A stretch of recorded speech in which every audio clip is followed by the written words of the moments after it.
한 주간의 정치권 한 이슈를 속속들이 들여다보는 정치토론 왈가왈부 유용합니다. 오늘도 어김없이 뜨거운 토론을 펼쳐주실 세 분을 모셨습니다. 김형주, 김유정, 진성호 전 의원 나와 계십니다. 안녕하십니까? 안녕하세요. 네, 이번 한 주도 역시 정치권은 여러 가지 이슈로 뜨거웠는데요. 왈가왈부가 준비한 토론 주제는 무엇인지 첫 번째 주제부터 화면으로 만나보시도록 하겠습니다.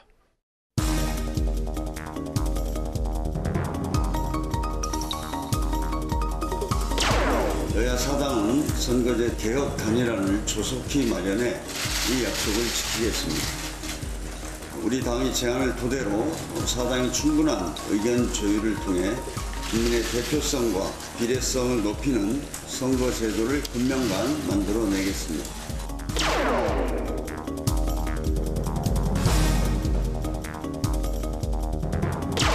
패스트트랙 자체에 반대하고 옳지 않다라고 하는 의견을 주신 의원님들도 상당히 있었습니다. 또 설사 하더라도 다른 법과 연계해서는 안 되고 선거제도만 별도로 해야 된다라고 하는 의견을 주신 의원님들도 있었습니다.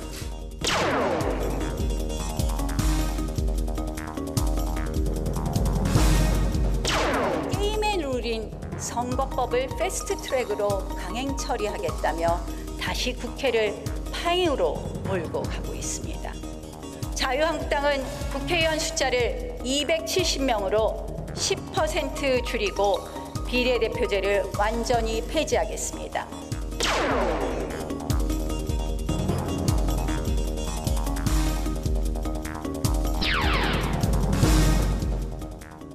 왈가왈부 오늘의 첫 번째 주제는 여야 정치권의 뜨거운 이슈이자 과제죠. 선거제 개혁 관련 내용입니다. 오늘이 바로 내년 4월 총선을 위한 중앙선거관리위원회의 선거구 획정안 국회에 제출 법정 시한이었습니다. 하지만 선거구 획정안은커녕 선거를 어떻게 치를 것인지 선거제도 아직도 결정 못한 상황입니다. 당초 한국당을 제외한 여야 4당은 오늘까지는 단일안을 도출해서요. 신속 처리 안건, 즉 패스트트랙으로 올리겠다는 입장이었는데 막판 협상의 난항을 겪으면서 그 데드라인을 지키지 못했습니다. 바른미래당이 결론을 못 내리고 있는데요. 여야 4당이 과연 단일안을 내고 또 패스트트랙에 올릴 수는 있을지 어떻게 될지 좀 지켜봐야 될 것 같습니다. 먼저 바른미래당 얘기, 여야 4당 선거제 단일안 이거 얘기부터 좀 해볼까요? 한국당 얘기는 좀 이따 얘기하고요. 김 의원님, 바른미래당 어제 밤새 토론을 했죠? 네. 근데 이제 합의를 못한 것 같아요. 어떻게 되는 겁니까 지금? 네, 바른미래당이 이제 어제 그 밤 9시에 의총을 열어서 네. 논의를 했는데 한 20명 정도가 참석을 했다고 해요. 29명 중에서. 많이 왔네요. 다는 참석 못한 건데 그래도 비교적 예. 많이 참석했죠. 그런데 이 선거구제 협상을 패스트트랙으로 할 것이냐 말 것인가에 대해서는 여전히 이견을 확인을 했고요. 그래요? 네, 그래서 이제 그럼에도 불구하고 김관영 원내대표가 네. 직을 걸고 이거는 하겠다 이렇게 얘기를 했기 때문에 조금 추이를 지켜봐야 될 상황인데 만약에 패스트트랙을 하려면 지금 이제 170 구석이 필요하거든요.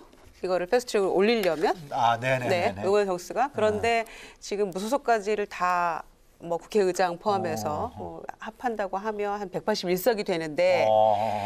그런데 지금 어제 밤이당의 의총 결과를 놓고 봤을 때는 유승민 의원을 포함한 이제 한 8, 9명 정도 있잖아요. 원래 네. 바른정당 멤버들이 출신들? 출신 의원들이 있는데 거기에서 또 반대 목소리가 꽤 있었기 때문에 이분들이 만약에 이탈을 한다고 하면 네. 아마 패스트트랙 자체에 올리는 것도 조금 기대난망이지 않을까. 이제 그런 5분의 우려도 3입니까? 그렇죠. 그런 우려도 조금 한편 의총 결과를 놓고 봤을 땐 그렇지만 그런데 이제 김관영 원내대표는 관철을 하겠다. 지금 이렇게 하고 있는 거죠.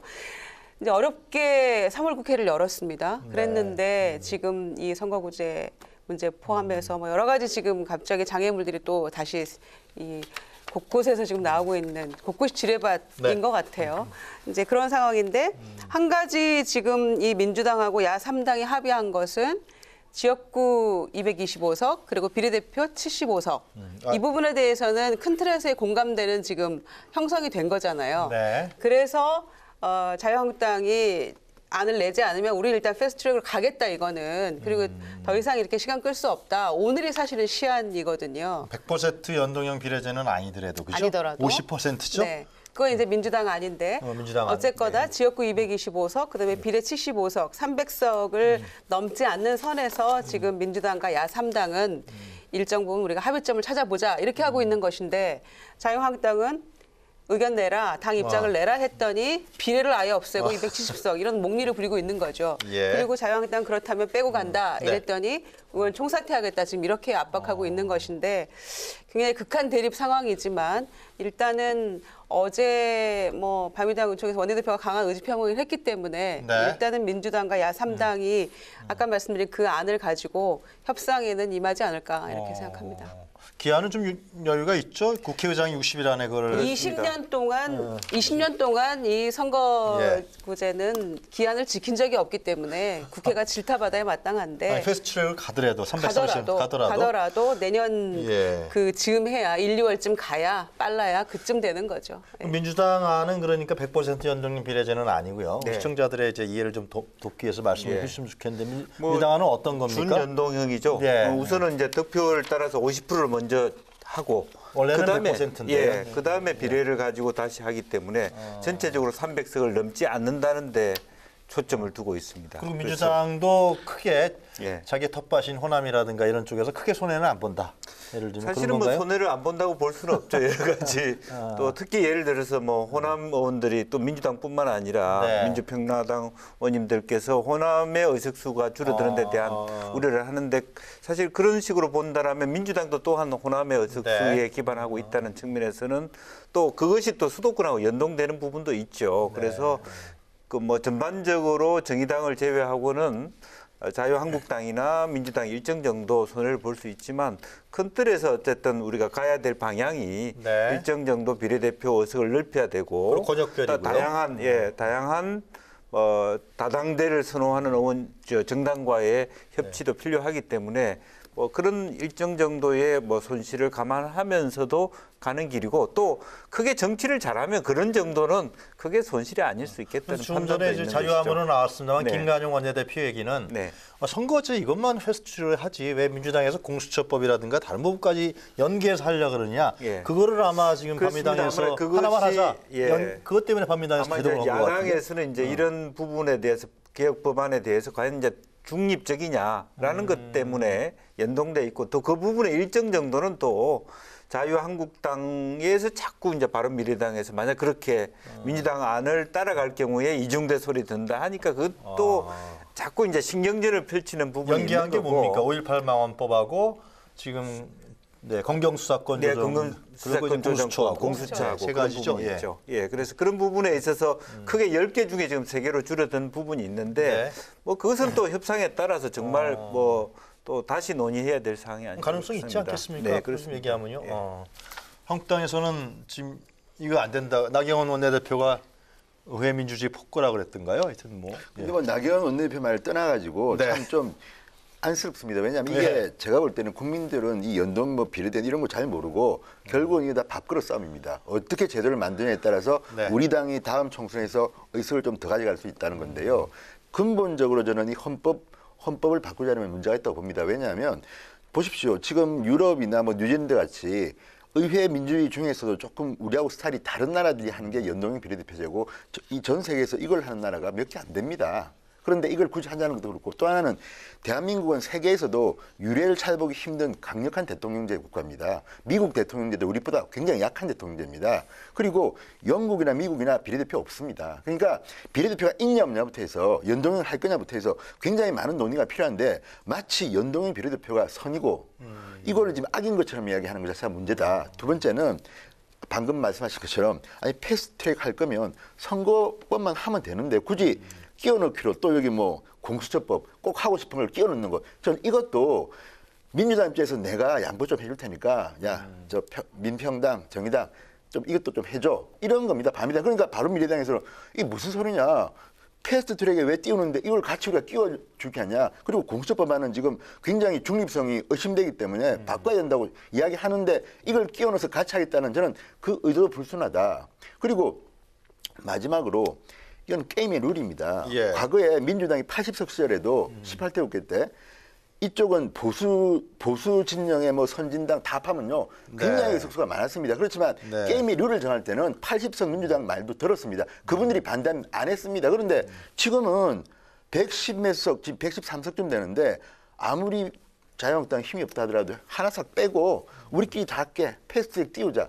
저는 이런 식의 정치는요 정말 저는 정당하지 못하다고 봅니다. 지금 그 예, 진 의원님 말씀은 결국은 게임의 룰인데 왜 한국당 제1야당이 한국당 빼고 하느냐. 또 이제 대통령 중심제 국가에서는 이 연동형 비례대표 맞지 않는다. 예. 영국과 미국에서도 안 한다. 예. 그런 논지인데 어떻게 보세요? 그렇죠. 이제 그럼에도 불구하고 이제 이 선거제 논의는 여야가 합의를 해왔던 게 사실은 관례이고 그렇죠. 또 그렇게 하는 게 저는 맞다고 생각을 합니다. 오히려 저는 지 의원님과 반대로 이 선거제 문제는 패스트트랙이 아니라 어떻게든 이 여야가 다 이 중지를 모아서 해야 될 문제인 것 같고요. 이제 5.18 왜곡 처벌법이나 공수처나 검경 수사권 조정 이 문제는 패스트트랙으로 해서 빨리빨리 이 개혁 입법을 이 완결하는 게 맞다. 그럼 빨리 저는 해버리고. 오히려 그렇게 하는 게 맞다고 저는 생각을 합니다. 네. 언제까지 이걸 대치 국면으로 가고 개혁 입법 하나도 이 처리하지 못하는 것인지 거기에 대해서 참 문제가 많다고 보고요. 그리고 이제 이 대통령제 하에서 이 연동형 비례대표제가 딱 들어맞지 않는 건 사실이긴 하죠.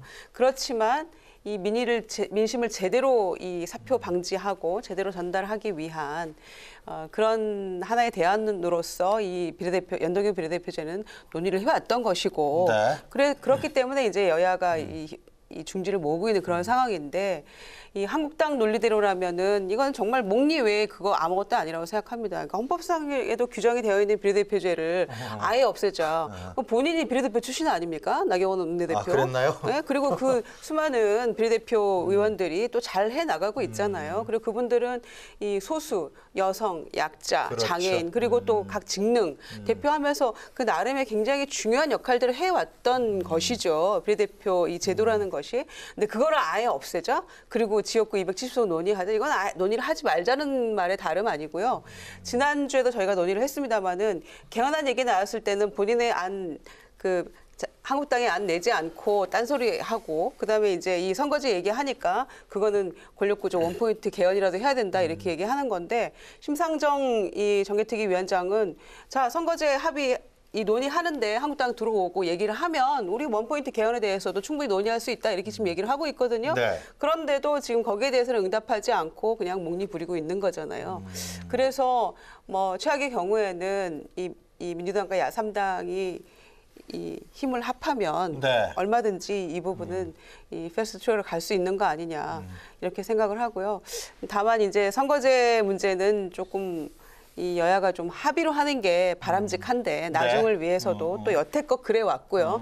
그런데 이제 그 문제까지를 다 포함해서 이렇게 간다고 하면 그랬을 때 나오는 그 부작용에 대해서 한국당이 감당할 수 있을지 그것도 좀 걱정이기도 하고요. 한국당이 감당할 수 있을 건 뭡니까? 아니, 그러니까 한국당이 그 부분에 대해서 나중에 뭐 의원직 사퇴하겠다 이렇게 하고는 있지만 패스트트랙으로 가면 사퇴할 겁니까? 가면 사퇴한다고 했는데 한국당이 정말 실제로 할 수 있을까요? 근데 그게 괜히 큰 소리만 치는 거 아닙니까? 통과되면 뭐 총선 몇 개월 전이니까 그 사퇴하나 안 하나 비슷한 거 아닌가요? 그건 뭐 잘 없죠. 모르겠습니다. 그건 뭐 없죠. 선거는 없는 거죠. 한국당 의원들이 그건 결의할 문제고 제가 뭐 관여할 문제는 아닙니다만 근데 이럴 수는 있죠. 그 의지를 보여주기 위해서 그렇게 할 수 있다고 보고 다만 저는 이제 아까도 말씀드렸지만 자 그러면 지금 뭐 소수자 뭐 약자 뭐 전문성 이야기하는데 그 미국의 의회가 영국의 의회가 우리가 볼 때 소수 약자 보호 안 합니까? 저는 우리나라보다 훨씬 더 잘한다고 보는데요.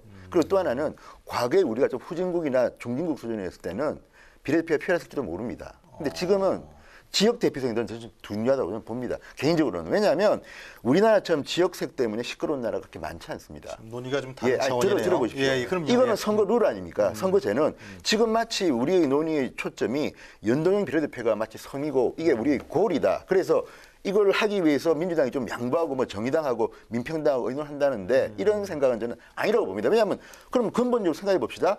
국회의원 숫자도 지금 국민들 여론조사 한번 해보십시오. 300명 너무 많다. 그 헌법에도 제가 알기로는 299명까지 두는 게 맞습니다. 그런데 더 늘리려고 한 시도도 있었고 또 하나는 지금 국민들의 뜻에 따른다면 숫자 줄이는 게 맞습니다. 저는 200명이든 뭐든 줄이는 게 맞다고 보고요.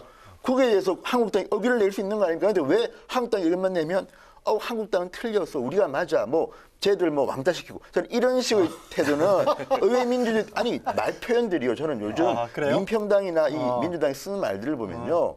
과거에 제가 듣지 못하던 굉장히 옹졸한 표현들을 많이 씁니다. 그리고 또 하나는 자, 이 비례대표제를 없애는 것 자체는 저는 한번 논의할 필요가 있다고 생각합니다. 지금 우리나라에서 두 분은 비례대표가 성공했다고 생각할지 모르지만 제가 경험한 거로는 나경원 의원도 비례대표 출신이긴 하지만 그분이 지역구로 와서 국회의원 하는 거나 비례대표로 와서 하는 거나 뭐가 차이 납니까? 법조인이 굳이 비례대표 왜 합니까?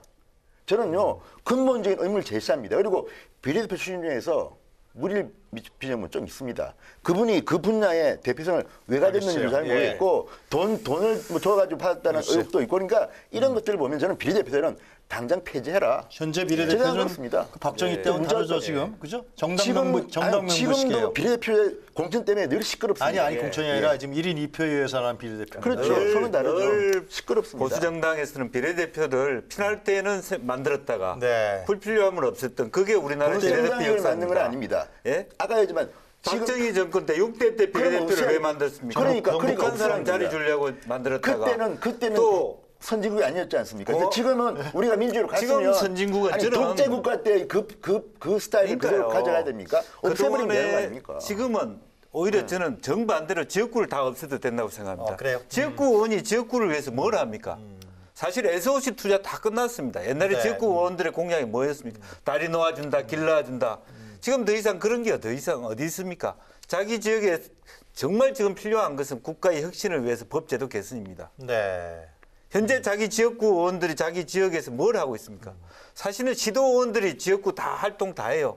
그걸 자기가 했다고 얘기하는 것에 다름 아니고요. 네. 지금도 지금 말씀하시는 것이 미국, 영국 얘기하는데 결국 비례대표 아닌 나라들만 얘기하고 그럼 다른 나라 스웨덴, 노르웨이, 북구 나라는 완전 나라도 아닙니까? 다시 생각해 보면 어느 나라는 네. 비례대표를 하는 나라도 있고 안 하는 나라도 있는 것입니다. 그 나라 연동형 그런 다양한 비례대표입니까? 스웨덴이 연동형 비례대표 다시 한번 제가 말씀드리지만 스웨덴이 언제 민주당이 다릅니다. 언제 민주당이 연동형 비례대표를 추구한다고 얘기했습니까? 어쨌든 정의당을 비롯해서 소수 정당 다당대를 표방해서 연동형 비례대표제를 얘기했으니까 그런 거고 또 하나는 중앙선거관리위원회가 제안한 것이 바로 비례를 넓혀야 된다라는 것이 우리 논의의 시작이었습니다. 선관위에서 연동형 비례대표를 제안했죠. 예. 권역별. 그에 따라서 우리 국회가 그 안을 받아서 논의하기 시작했던 것이고요. 민주당이 그 안에 대해서 여러 가지 다양한 안들을 비교적 이게 조합주의적이라서 깔끔하지는 않으나 고민을 해왔던 것이에요.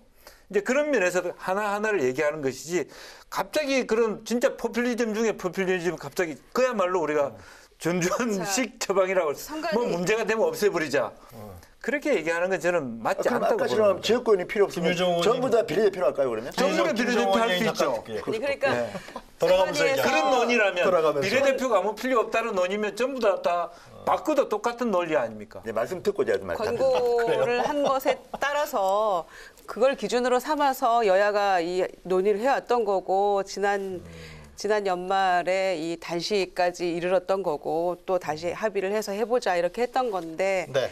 지속적으로 이제 한국당은 그때 확답을 했던 것도 아니고 확약을 한 것도 아니다 이런 식으로 얘기를 하고 있고 논의가 이미 이만큼 진척이 돼서 자 그렇다면 국민 정서상 300석 이상으로 하는 건 어려우니 지역을 좀 줄이는 어려운 일을 해내더라도 네. 비례를 75석으로 늘리자라는 것까지를 여야가 합의를 해온 게 오늘 이 시간까지의 상황이잖아요.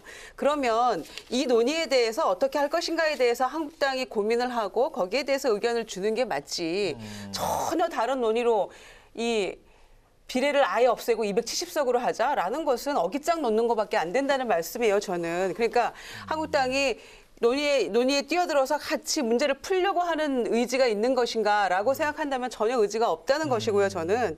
그래서 이 한국당의 태도가 문제가 있다. 전 이렇게 보는 것이죠. 네, 그래서 패스트트랙 해야 된다 그런 거예요. 그건 그래서 아니고요? 여야가 합의만 한다면, 그러니까 저 개인적인 생각은 그래도 아무리 미워도 한국당까지 함께 하는 게 이 좋은데. 합의를 해서 하는 게 저는 이 옳은 방향이라고 생각해요. 네. 그렇지만 한국당이 계속해서 이렇게 어깃장 논다면 그리고 민주당과 야3당이 합의를 해서 갈 수 있다면 그거는 도리 없는 것이죠. 그렇죠. 해야 네. 된다. 근데 저는 네. 아까 김영주 의원님 말씀 중에 저는 동감하는 게 그겁니다. 지역구 의원들이 네. 나란 일 안 하고 지역구에 뭐 다리 놓고 SOC 하는 건 저는 반대입니다. 그거라고 뽑아주는 게 아닙니다. 저는 그게 민주라고 생각합니다. 그러니까 과거에 우리가 독재과 시절에 아주 그러니까 그런 박정희 시대에는 그 뭐 그렇게 했을지 모르겠습니다만 지금은 저는 아니라고 봅니다. 만약에 우리가 뽑아줬는데 그 국회의원이 나란 일을 하지 않고 구의원, 시의원처럼 일할 때는 그 사람은 뽑으면 안 됩니다. 지금 국회의원이라는 그런 대의제가 뭐냐면요. 국민들이 직접 뽑고 싶은 겁니다. 비례대표는 뭐냐. 누군지는 모릅니다. 물론 이름을 내지만 국민들이 직접 봐서 비교해서 뽑는 것하고 아무도 지역구의원을 뽑지 않고 비례대표는 전부 다 100% 뽑을 때는 국민들이 대한민국 국민들이 가만히 있겠습니까? 그러니까 저는 김영주 의원님의 뜻은 알겠으나 그런 식의 과잉한 그런 표현은 저는 반대고요. 또 두 번째, 자 비례대표가 장점과 단점이 있는데 지금 대한민국의 비례대표는 저는 장점이 별로 없다고 보는 이유가 군인 출신 뭐 비례대표 의원도 있고요. 또는 뭐 약사 출신도 있고 다 있지만 이분들이 하는 일을 보면 약사의 권익 지금 우리가 국회의원이 대변해야 됩니까? 꼭 약사에서 한두 분 해야 되고 그런 식으로 해야 됩니까?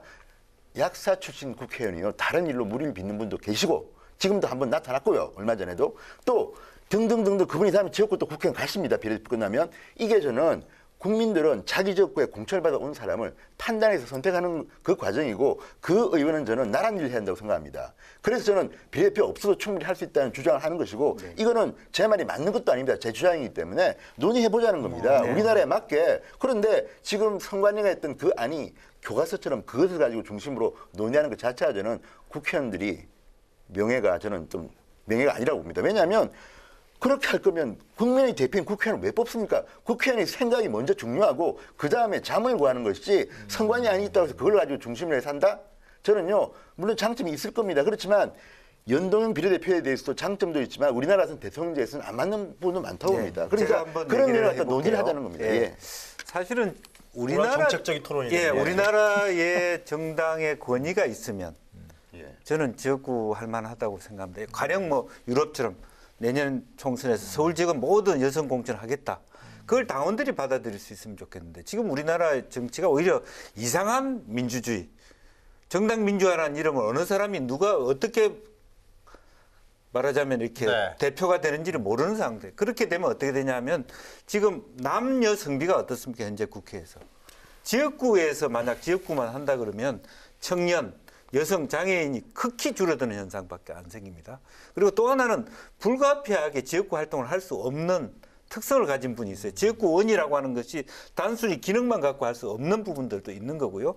또 하나는 실제로 우주항공 분야로 우리 국가의 중요한 의제 중에서 지역 활동과 상관없이 필요한 부분이 있는 것이거든요. 다만 우리가 16대 이후에 법도 아닌 것이 지역구는 한 번밖에 하지 말라는 것 때문에 그 다음에 분란이 일어났어요. 비례는 한 번밖에. 예, 비례대표를.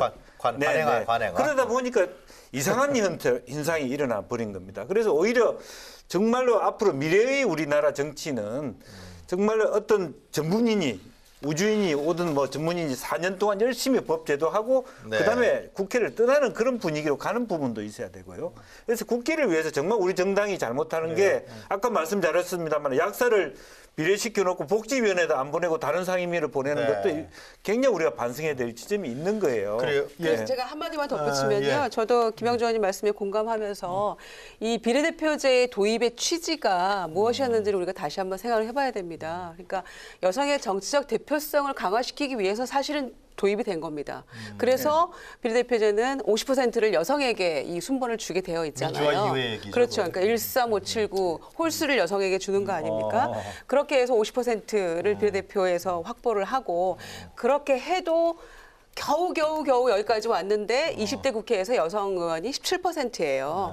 그런데 지금 그거를 깡그리 다 무시하고 알겠습니다. 비례 없애라. 그다음에 또 하나 이제 그러니까 권력 구조 개편에 대해서 원포인트 개헌을 하자 그러면은 이렇게 할 거면라는 게 한국당의 주장인데 그러면 이것도 원포인트로 안 되는 거죠. 왜냐하면 비례대표는 헌법상 보장된 이 국회의원의 지위인데 네. 이거를 없애려면 그것 또한 그 조항 또한 또 개헌을 해야 알겠습니다. 되거든요. 그러니까 한국당의 말은 서로 스스로 지금 앞뒤가 안 맞는 것이죠. 알겠습니다. 이 네. 선거제도, 그러니까 비례대표에 대한 유무 또 어떻게 할 것인가의 부분에 대해서 진 의원님 세 분 다 의견이 상당히 다른 것 같고요.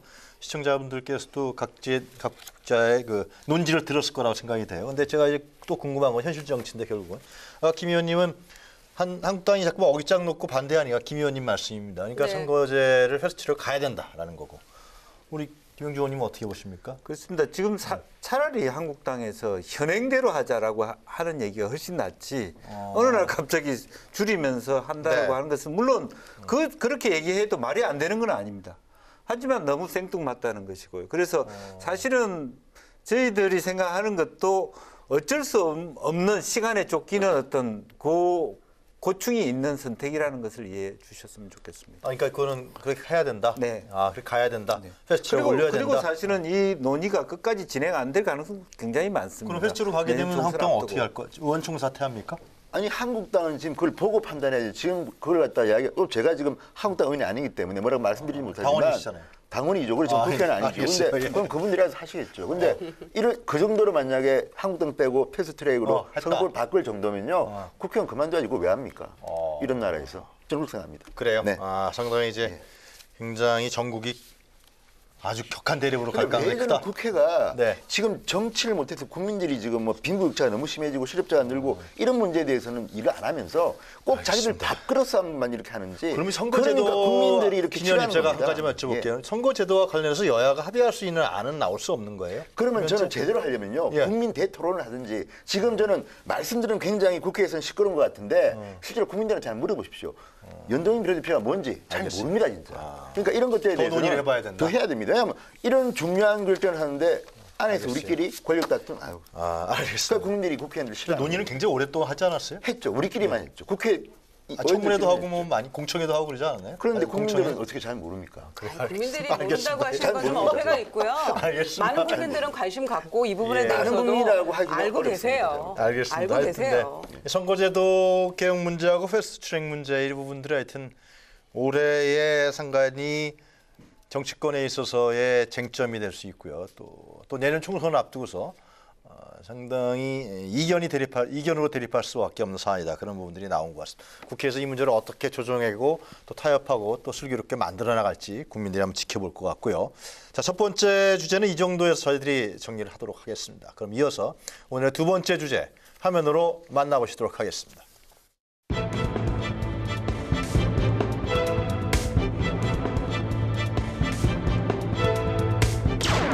북한에 대해 밑도 끝도 없는 옹호와 대변, 이제는 부끄럽습니다. 더 이상 대한민국 대통령이 김정은 수석 대변인이라는 낯뜨거운 이야기를 듣지 않게 해 주십시오.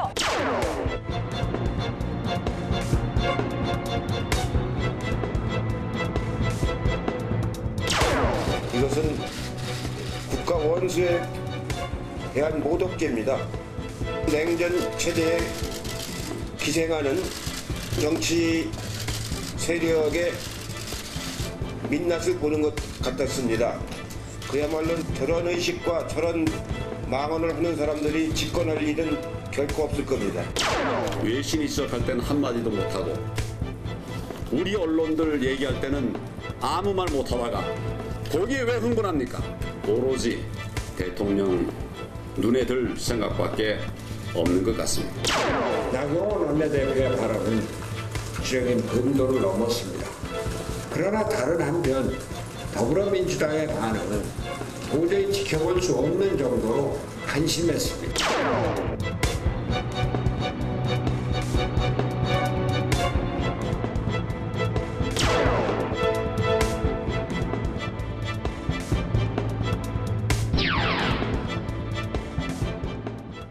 네, 왈가왈부 두 번째 주제는 여야 맞재소 강대강 대치 나경원 연설 후폭풍 어디까지 갈 것인가입니다. 3월 임시국회가 시작되고요. 이번 주 초반에는 국회 교섭단체 대표 연설이 진행됐습니다. 그런데 화요일에 있었던 자유한국당의 나경원 원내대표의 연설 내용을 두고서요. 상당히 후폭풍이 거셉니다. 정부의 경제, 외교, 안보 정책 등을 강도 높게 비판하면서 나온 김정은의 수석 대변인이라는 소리 듣지 않게 달라. 이런 발언을 놓고서야 당시 본회의장에서 민주당과 한국당이 격렬한 대치를 벌였습니다.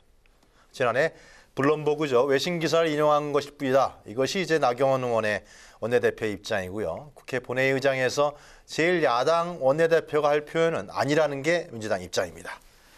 자, 이외에도 또 나경원 원내대표가 여러 가지 또 많이 했는데요. 가장 이제 주목받는 단어가 김정은의 문재인 대통령이 김정은의 수석 대변인이란 말을 듣지 않게 해달라.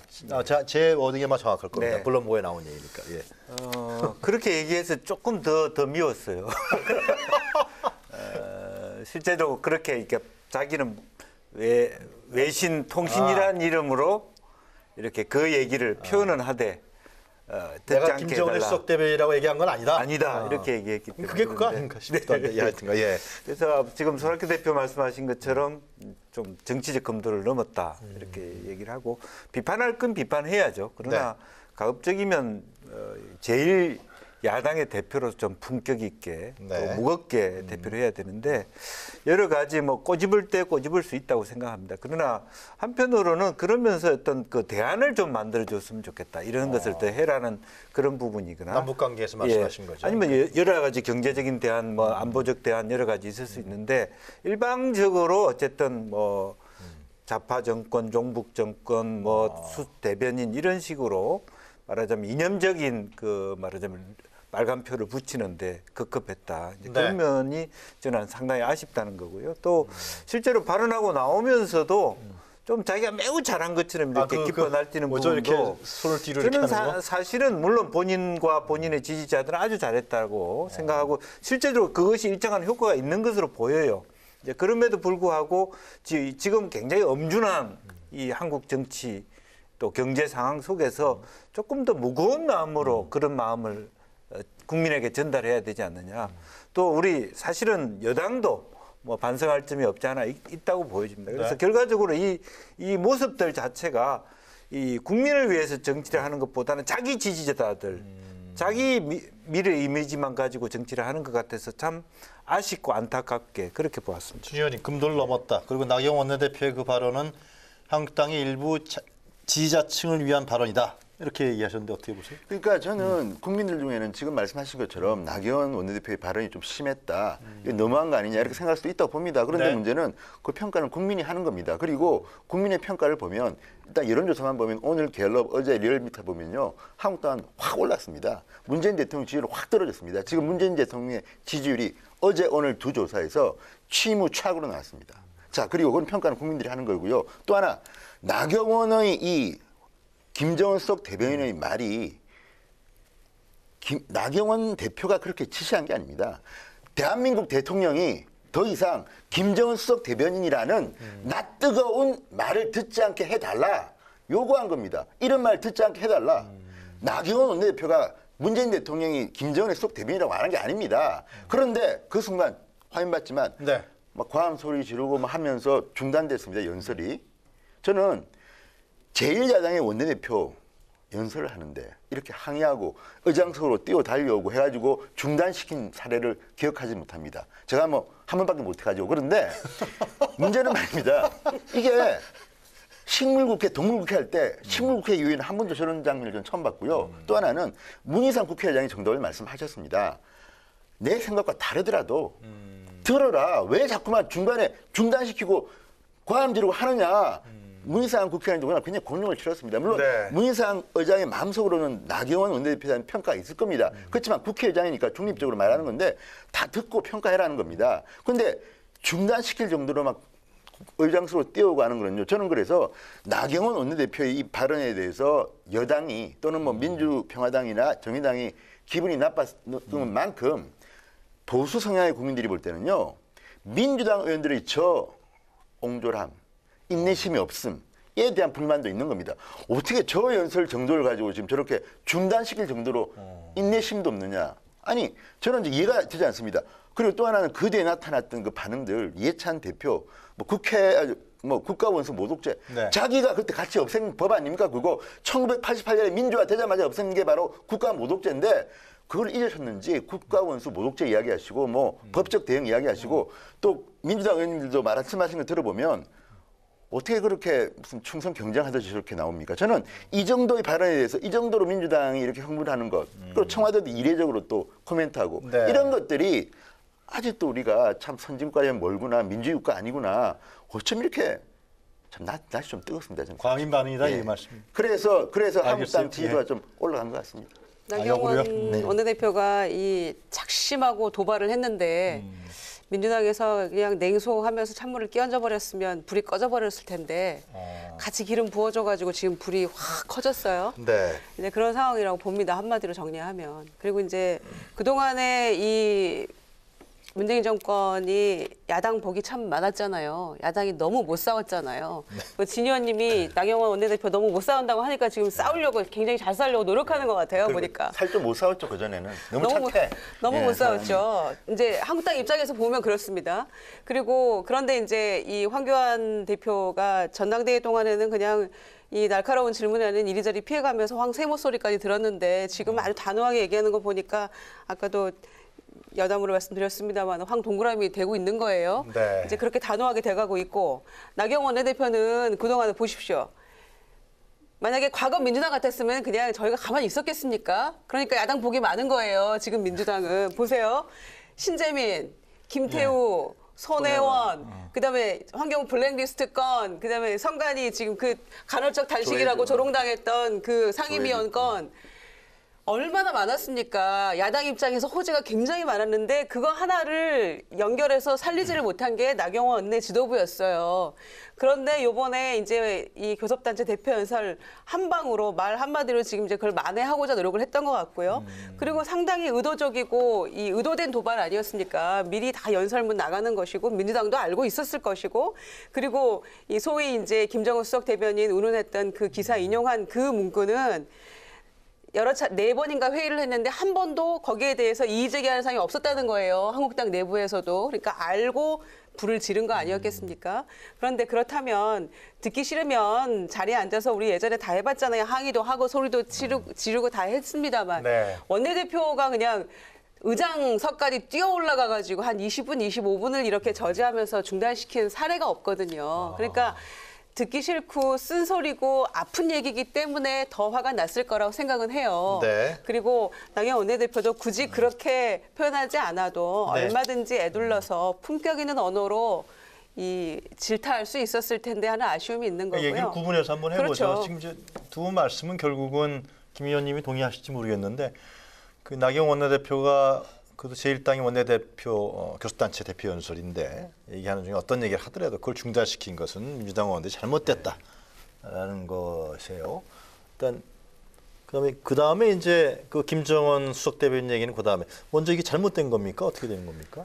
어떻게 보면 자신은 덫에 빠졌다 이렇게 볼 수도 있는 거고요. 말려든 거예요? 예. 그래요? 왜냐하면 이제 그냥 아까 그대로 가만히 있었으면 나경원 원내대표가 좀 질타를 많이 하셨구나. 그거로 끝났을 텐데 단상에 올라감으로써 그 말이 계속 순화되고 그것이 보수 지지층 결집에 아주 기분 좋게 하는 방법이 돼서 자유한국당에 말하자면 지지율이 올라갔는데 뭔가 이제 의회 전략에 문제가 있었다는. 예, 그렇다고 이제 뭐 물론 아까 말한 대로 대통령 지지율이 내렸지만 민주당의 지지율이 내려가지는 않았습니다. 말하자면 사실은 여기서 가장 큰 그 피해자는 국민이고 다른 소수 정당인 거예요. 그러니까 그래서 제가 여쭤보고 싶은 게 김정은의 수석 대변이란 단어가 예를 들면은 뭐 진효님도 같은 질문이 될 것 같은데요. 남북 관계가 지금 특히 북미 관계가 교착 관계에 있는 상황에서 이걸 풀어내는데 뭐 대부분의 국민은 풀어내길 바라고 있는 거 아니에요, 결국은? 도움이 되는 발언이었느냐? 이 평화에 대한 문제라든가 남북 문제라든가 뭐 저희들이 봤을 때는 예. 뭐 전혀 역사 의식도 없고 앞으로 우리나라의 어떤 평화와 통일에 대한 어떤 인식이 부재한 거죠. 이제 단순히 그쪽의 언론이 보는 미국의 어떤 말하자면 한 일부가 보는 의견들을 그대로 가져왔지만 물론 정확하게 아까 진 의원님 말씀하신 대로 풀로 보면 우리가 견딜 만한 얘기입니다. 그런 언론의 그런 지적도 있었다. 라고 하는 부분은 이상 냉정히 묻지 말게 보면 해달라는 이야기입니다. 그런 부분만 한다면 그런 감당할 수 있는 건데 이제 그런 것을 통해서 얘기하고자 하는 것이 계속 다른 단어로 전체 맥락으로 종합해 보면 그러니까 제가 그 여쭤보고 단어로 싶은 거는 끝나는 게 제가 아니고 이게 그 문재인 대통령이 정말 김정은의 수석 대변인 역할을 했어요? 국민들이 그걸 제일 궁금해하는 거예요. 그렇지 않죠. 그러니까 그 그렇지 블룸버그 않죠. 통신의 이유경 기자가 이제 한국 사람인데 쓴 그 기사 내용을 봐도 네. 헤드라인만 그렇게 이 기자의 의견이고요. 그 내용상으로 봤을 때는 전혀 그렇게 이 수석 대변이다라고 누군가 이를테면 제3자나 뭐 네. 미국의 어떤 관계자라거나 책임 있는 누군가의 발언으로 그렇게 지칭된 바가 전혀 없어요. 기사 내용으로는. 그런데 이제 그 기사의 헤드라인 자체는 그렇게 뽑힌 것이죠. 그래서 그걸 인용한 것인데 한국당에서는 그때 기사 나갈 때는 왜 청와대고 민주당이고 가만히 있다가 원내대표가 말했는데 이렇게 흥분하고 이 헌정사상 유례 없이 대표의 연설까지 막는 이런 일을 하느냐라고 이제 반문하고 있는 것인데 네.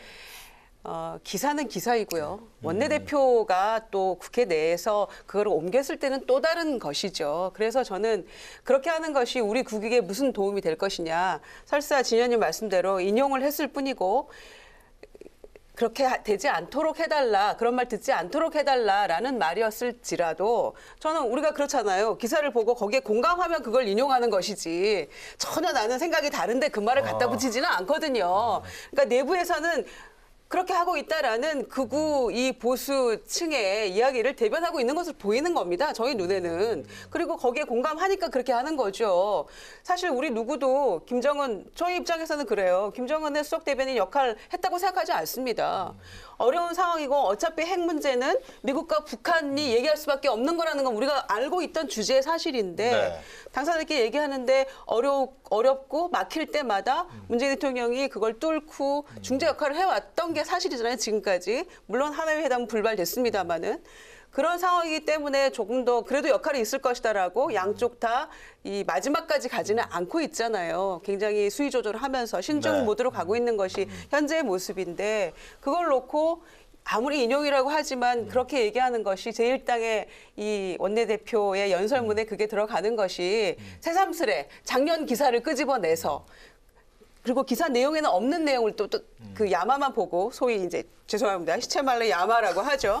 그 헤드라인만 보고 이렇게 인용하는 것이 네. 그게 맞는 것인가라는 거에 대해서는 동의할 수 없다는 거죠. 진현님 마이크 드리겠습니다. 자, 일단 예. 대한민국의 국민들 중 많은 분들은 지금 김정은의 입장을 대변하고 있다는 생각을 하는 분들이 꽤 많습니다. 문재인 대통령이요? 예, 두 번째, 황교안 대표가 변했다고 했는데 저는 제가 봐도 황교안이 변했습니다. 황교안 대표는 이런 말도 했습니다.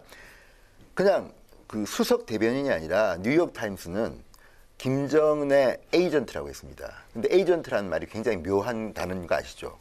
이 번역을 해보면요. 대리인, 중개상, 거간꾼, 간첩이라는 표현도 있습니다. 그러니까 뭐냐면 에이전트라는 표현은 굉장히 센 표현인데 뉴욕타임스는 한 걸음 더 나가서 에이전트라고 했다. 알고 있느냐는 말을 황교안 대표가 했습니다. 그런데 문제는 뭐냐면 이미 외신에는 뉴욕타임스는 그냥 간단한 신문이 아닙니다. 우리가 뭐 워싱턴 포스트, 뉴욕타임스 하지만 비교 안 되는 세계적인 신문입니다. 그런데 이미 그런 글이 나오고 있고요. BBC나 이런 서방 언론에는요. 우리 생각하는 것만큼이 아니라 더 많이 문재인 대통령이 지금 김정은의 입장을 대변하고 있다는 우려들이 많이 나오고 있는 게 사실입니다. 네. 그러니까 나경원 원내대표가 제발 서방에서 이런 말 좀 듣지 않게 해달라고 부탁한 겁니다. 그리고 저는 문재인 대통령의 진정성을 지금 말씀하신 것처럼 평화를 위해서 저는 활동한다고 생각합니다. 그렇지만 다른 사람의 눈에는 그렇게 보인다면 조금 더 조심해달라. 또 하나는 이번에 그 뉴욕타임스가 엊그제 보도한 걸 보면요. 김정은은 6월 10일 작년 그 싱가포르 회담 이후에도 핵무기 6개를 제조했다고 합니다. 그거를 트럼프는 알고 있었는데도 일부러 대화 국면이기 때문에 말을 안 하고 있다가 하노이 가서 이번에 아마 좀 몇 가지 이야기했던 것 같은데 그런 것들을 보면 김정은은 겉다르고 속다른 일면이 있을 수도 있다고 봅니다. 그렇다면 여기에 대해서 조금 더 우리가 신중하게 하자. 이런 입장에서 야당의 알겠습니다. 원내대표가 충분히 할 수 있는 말이라고 저는 생각합니다. 그리고 우리가 누가 문재인 대통령 신중하게 하라 그런 식으로 얘기를 안 해요. 그런 아니, 표현을 왜 그렇게 안 하냐고. 옛날에 서른 의원이라는 네. 분은요, 박근혜 대통령에 대해서 네, 거의 왜냐하면 11.6 이야기하면서 비슷한 운명을 맞이할 거란 말도 했고요. 예, 표창원이라는 알겠습니다. 사람은 누드와 전시도 했습니다. 정말 제가 볼 때는 말도 안 되는 더 심한 일을 민주당 그 사람들은 네가 지난주에 한 일을 다 알고 있는데 이 정도 발언에 이렇게 발끈한다. 저는 이해할 수가 없습니다. 예. 훨씬 더 심한 귀태란 발언한 분도 있어요. 의원님 말씀, 어쨌든 네, 예, 해주시죠. 우리 그 한국 정부가 갖고 있는 특수성을 좀 이해를 해야 된다고 봐요. 그러니까 네. 미국에서 한국의 문재인 대통령이 볼 때 그렇게 보일 수 있는 일부의 부분이 있다면 한국이 갖고 있는 것은 미국의 입장 플러스 또 남북의 통합이라고 하는 그때 과제가 있기 때문에 그런 부분에 대해서 어떤 우리가 같이 이해하는 차원에서 논의가 출발이 있어야지 우리가 미국입니까? 무조건 미국이면 다 맞습니까? 그건 아니지 않습니까? 그래서 실제적으로 한국이 미국과의 한미 동맹의 축을 그대로 유지하면서도 어쨌든 남북 관계를 가깝게 하려고 하는 노력으로부터 조금 더 신중해졌으면 좋겠다. 그렇게 얘기할 수 있는 거 아닙니까? 네. 왜 뭐 그대로 미국 사람이 얘기하는 에이전트든 뭐 무슨 뭐 수석 대변인들 그 얘기를 가지고 우리한테 그게 다 맞는 말이라고 주장해야 될 이유는 뭐가 있습니까? 아니, 대한민국에서 그 정도 표현도 못할 정도로 우리가 억압적인 상황에 살고 있으니까 아니, 이게 예를 문제일 거 들어서 아닙니까? 그것은 그거는 맥락이죠. 왜냐하면 뉴욕에서 보장을 인정도 못하는 아니 정도로 그런가 눈치를 봐야 좌파 됩니까? 독재 정권 그리고 앞에 모든 논의의 맥락이 그 얘기 자체도 불안하게 만드는 겁니다. 아니 그 정도 발언도 못합니까 우리나라에서? 그러니까 이렇게 이 거대 양당의 이런 극단의 정치를 보면서 정말 양쪽 다 과유불급이다 이런 생각이 들고요. 문희상 의장식의 표현을 빌자면 공멸의 정치로 가고 있는 모습인데 그 모습을 보고 누가 반겼겠습니까? 그러니까 대표 연설이 중단되는 이 사태를 보면서 참 씁쓸했을 거라고 모두가 생각하는데요.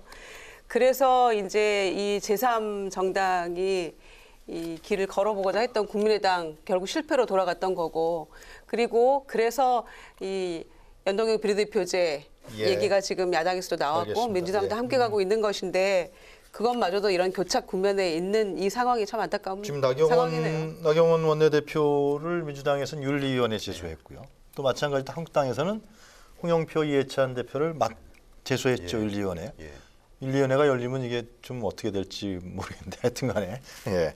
그럼 3월 정기국회 어떻게 보세요, 진 의원님? 3월 정기국회 이제 교수단체 대표 연설만 한 것 같은데 상임위는 열리겠죠? 청문회도 하고 아니, 이미 또 열리고 있습니다. 상임위도 열리고 있고 뭐 네. 보니까 청문회는 김부겸 뭐 장관도 나왔고 여러 분 나와서 뉴스가 되고 있으니까 상임위는 열리고 있고요. 네. 다만 이제 정기국회, 이 국회도 열립니다. 본회도 열립니다. 그래서 네. 이 법안도 뭐 통과시키고 하는데 문제는 이제 근본적으로 아까 잠시 말씀하셨던 그 손혜원 국정조사 문제라든지 네. 뭐 김태우 사관 관련된 특검 문제라든지 이런 것들이 전혀 여당이 받아주지 않고 있기 때문에 아마 파행까지는 아니더라도 정상적으로 가기는 힘들 것 같다는 생각이 좀 듭니다. 본회의가 언제 예정돼 있죠? 3월이 또? 이게 지금 협의하겠죠, 뭐. 아직 안 돼 있나요? 그러나 저 장관 청문회는 지금 다음 주에 대정부 질문이 시작이 되고요. 예? 제가 보기에는 이 3월 국회는 싸우면서 그래도 열릴 건 열리고 그렇죠. 이렇게 갈 것 같아요. 싸우면서 가요? 네, 예. 싸우면서 갈 것 같아요. 왜냐하면 네. 한국당으로서도 이제 비대위 체제에서 이제 전열을 가다듬었는데 또 네. 원내에서 싸워야지 이득이 있다는 거 본인들이 잘 알 겁니다. 왜냐? 네. 인사청문회 안 열면 야당이 손해예요. 왜냐하면 제가 보기에 문재인 대통령이 임명을 할 것 같아요. 그러니까 싸워서 그 인사청문회 하면서 이 할 얘기를 하고 주장하는 것이 야당한테는 도움이 될 것이기 때문에 네. 또 그렇게 이 원내에서 서로 싸우는 게 맞다. 그래서 아마 싸우다가 좀 열리긴 열릴 겁니다. 싸우다가 좀 합의 좀 하면 안 되나요? 계속 싸워야 됩니까? 청문회는 네. 재밌을 것 같아요. 그래서 알겠습니다. 열 것 같습니다. 아, 그래요? 이 보도 나온 걸 보니까 예. 제가 처음에는 인사 참 잘한 것 같아 했는데 네. 보도 보니까 문제가 너무 많은 분들이 많은 것 같아요. 그래서 이번 청문회는 굉장히 뜨거울 것 같습니다. 네. 시청률도 잘 나올 것 같고 국회 그래요. 방송에. 마지막으로 김 의원님 마이크 드리고 이제 아니 정리하죠. 뭐 네. 어쨌든 그렇게라도 국회가 열어가는 싸워가면서 정이 들어가는 것 국회의 다음 모습이죠. 싸우면서 정말 많이 들지 않았어요? 지금까지? 예. 엄청나게 싸운 것 같은데. 그래서 이제는 뭐 싸움은 싸움이고 또 네. 정말 진짜 본회의가 되도록 그렇게 네. 노력해야 되겠죠. 예. 알겠습니다. 자, 하여튼 두 번째 주제, 첫 번째 주제도 그랬고요, 두 번째 주제도 그랬고요. 하여튼 국회가 좀 의원수를 못 늘리는 게 제가 봤을 때는 국민들이 국회의원을 신뢰하지 않기 때문에 신뢰하면 의원수 팍팍 늘릴 수 있습니다. 의원수 늘리면 좋은 거예요, 실제로. 예. 그런 생각이 듭니다. 자, 하여튼 두 번째 주제 이 정도에서 정리를 하고요. 자, 오늘 토크 마무리하기 전에 이 주에 한 컷을 살펴보도록 하겠습니다. 자, 먼저 진성호 전 의원께서 선정하신 사진 한 컷 보도록 하겠습니다. 예. 김부겸 장관이 아마 저게 마지막 업무 보고 같습니다. 행정안전위원회 국회에 나와서 그 보고를 하다가 야당 의원의 질문을 받고 청와대에 대해서 치조를 하다는 표현을 썼습니다. 왜냐하면 질문은 이런 겁니다. 자, 과거에는 청와대가 장관 후보자를 발표할 때 나이, 출신지 뭐 이렇게 쭉 발표했는데 이번에는 출신지를 빼버리고 출신 고등학교를 발표했습니다. 그러다 보니까 진영 장관 후보자 같은 경우는 경기고등학교 출신입니다.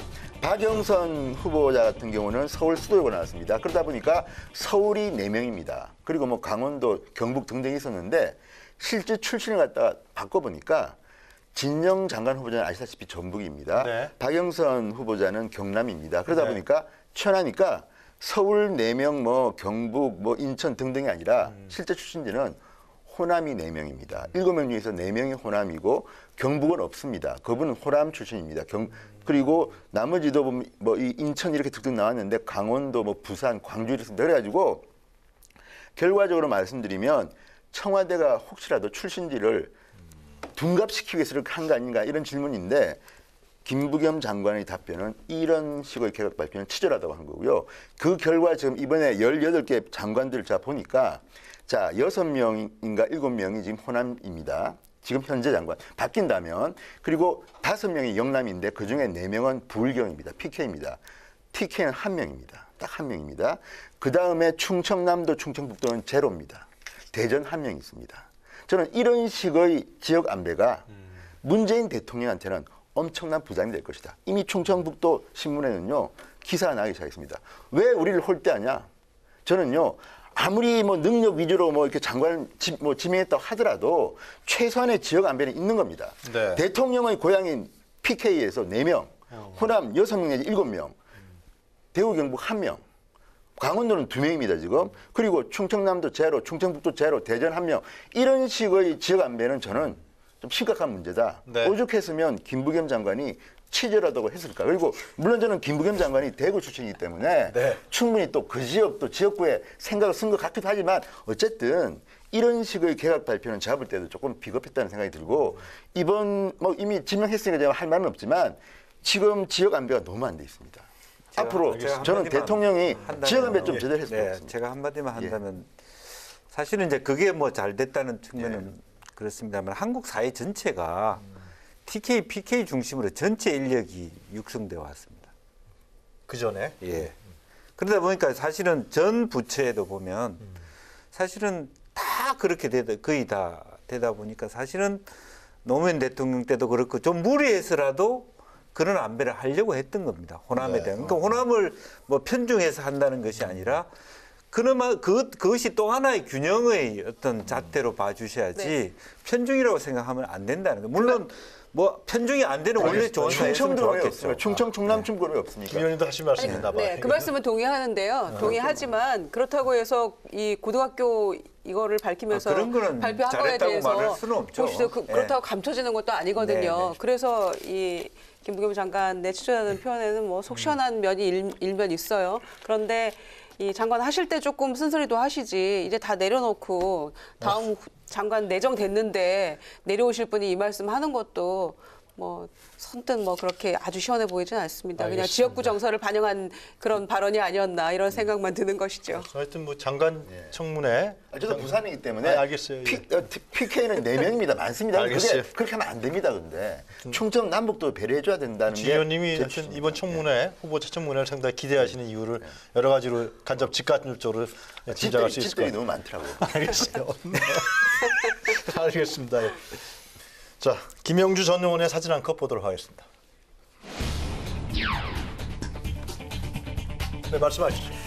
예, 지금 불과 한두 달 전까지만 하더라도 자신의 딸이 합격 통지를 받은 것이 너무 기뻤다. 네. 이렇게 당당하게 말씀. 물론 아직도 당당할 거라고 생각합니다만 그럼에도 불구하고 KT의 말하자면 임원이 실제적으로 수사를 받게 되는 현 상태가 왔습니다.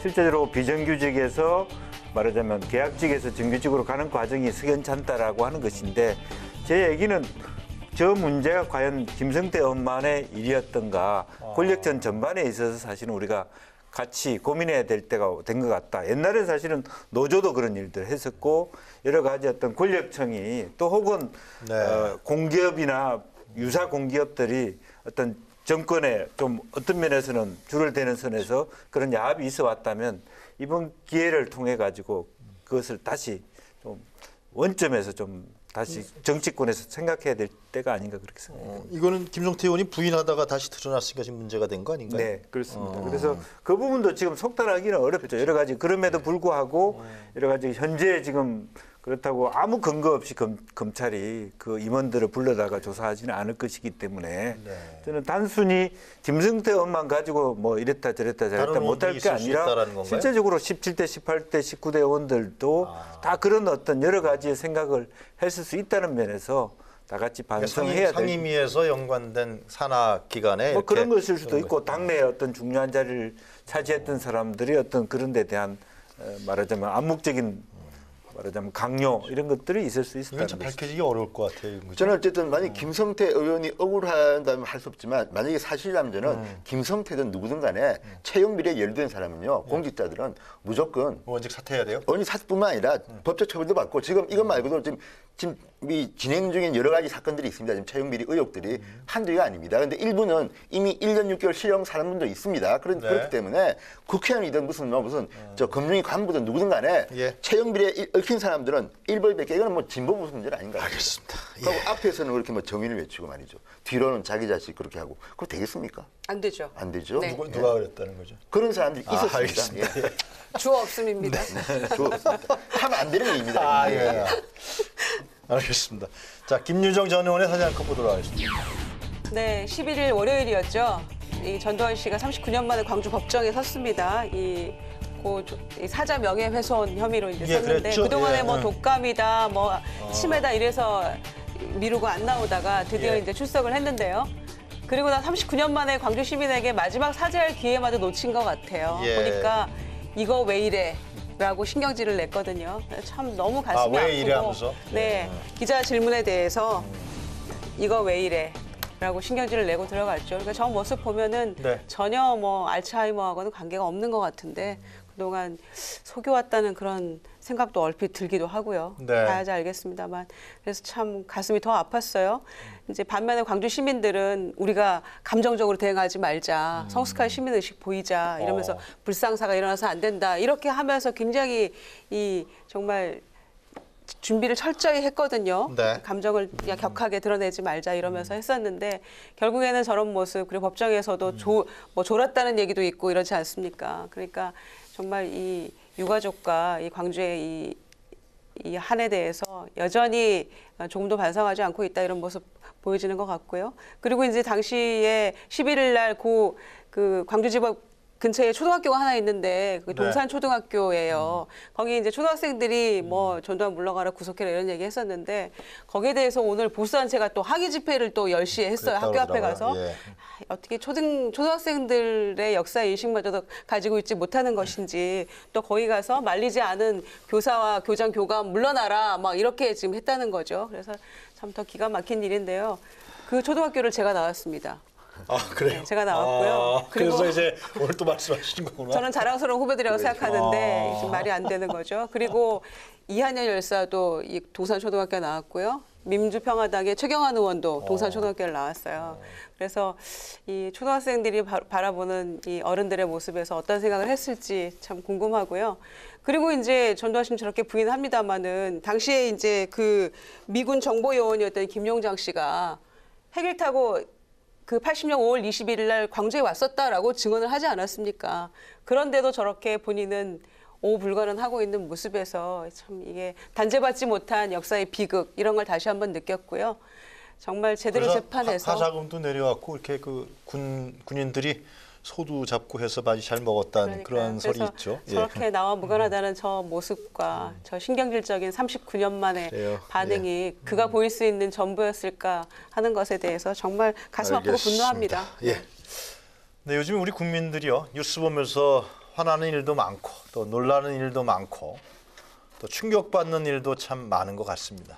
거기에 정치권이 큰 몫을 담당하고 있지 않나 그런 생각도 드는데요. 이번 주 본회의장에서 여야 대치로 소란이 일어났을 때 문희상 국회의장이 대한민국의 모든 국민이 지켜보고 있다 이렇게 외쳤습니다.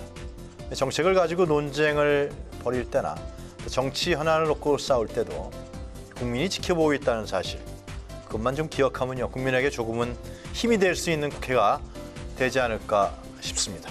자, 정치토론 왈가왈부 오늘은 여기까지입니다. 세 분 오늘 수고하셨습니다. 감사합니다. 저희는 다음 주 금요일에 다시 찾아뵙도록 하겠습니다. 감사합니다. 아이고, 재밌었네요.